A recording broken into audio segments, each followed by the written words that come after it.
Alright guys, how's it going? Now that the Black Friday sales are over and we're getting back to some kind of price normality, heading up towards Christmas, I thought to myself, why not do an entry-level PC buying guide? These sort of prices are going to be like this for the next few months at least, yeah? Now, my mission is basically a 1080p gaming rig. It's got to be capable of running games at 1080p at reasonable settings. I'm going to try to keep it below $450 and below £400. I'm going to be using fully branded components, so none of your really low quality power supplies or any of that crap. Yeah, this is going to be fully branded, big name components. There's one or two things in there that I also believe are requirements for a PC these days. For example, a solid state drive. Yeah, if somebody says build a PC without a solid state drive, I just don't buy into that any longer. So without further ado, I'm going to use Amazon for the simple reason that prices in Amazon generally stay similar between the UK, the US and Europe. There's going to be some differences depending on the parts, yeah? Now, first up is the case. And for me right now, the best case that you can buy in America is a Corsair Carbide Series Spec 02 for $47.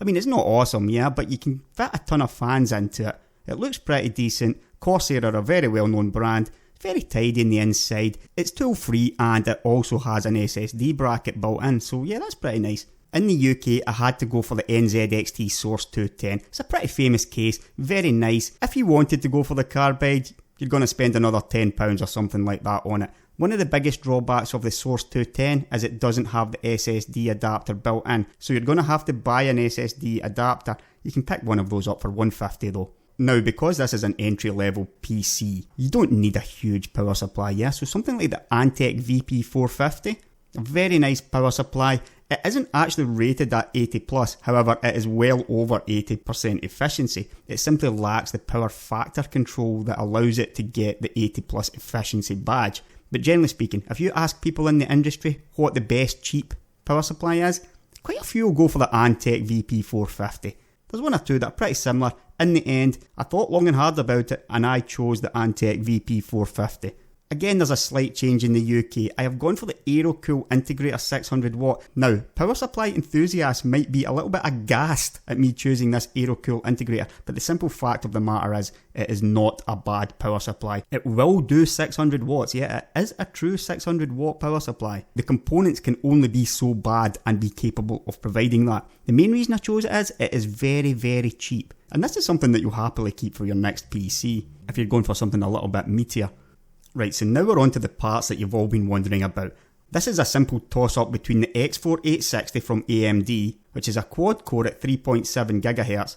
It came down to a choice between the Athlon or the Intel Pentium G3258, which is just a dual-core, and this is the reason why I simply cannot go with the Pentium here. The Pentium is faster, there's no question about it. However, over at TechSpot, they did a pretty good review of it for the best $70 CPU. The Pentium won just about every single game in actual fact, and there were many games tested. That's what, about 20 games or so? Here's the thing though, at the end it only really won by about 12% or so.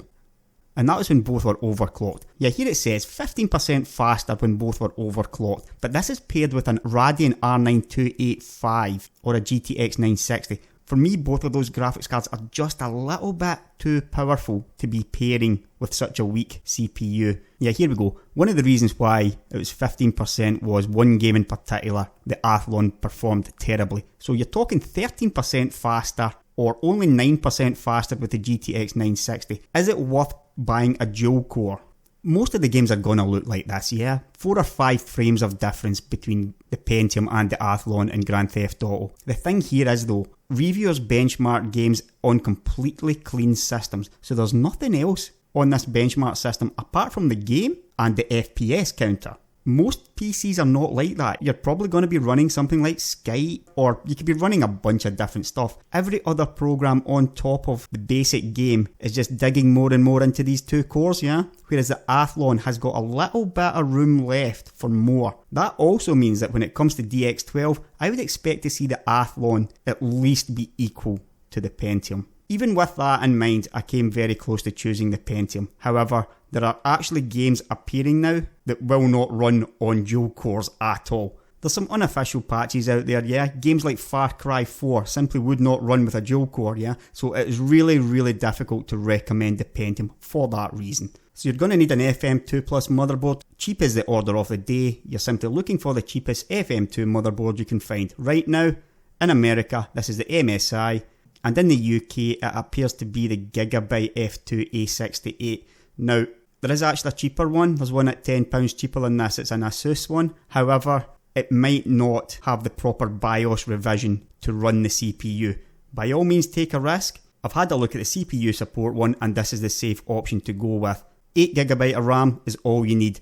I've chosen one 8GB stick. It's absolutely fine. Some people will tell you need to go with dual channel or you're losing performance. It is negligible. You're talking less than 1%. 1 times 8GB stick, and that way you're going to have a spare slot left if you ever decide you want to go up to 16GB for some reason. So for me, the Crucial Ballistic Sport in the US and in the UK, the HyperX Fury appears to be about the cheapest 8GB stick. When it comes to the graphics cards, I thought long and hard about going with a 750 Ti. However, recent games that I've been playing makes me think that the 750 Ti isn't really good enough for the entry level now. Before long, I'll be doing a poverty level PC build, and it will have the 750 Ti. You want something with a little bit more oomph right now though, so I've gone with the R7 370.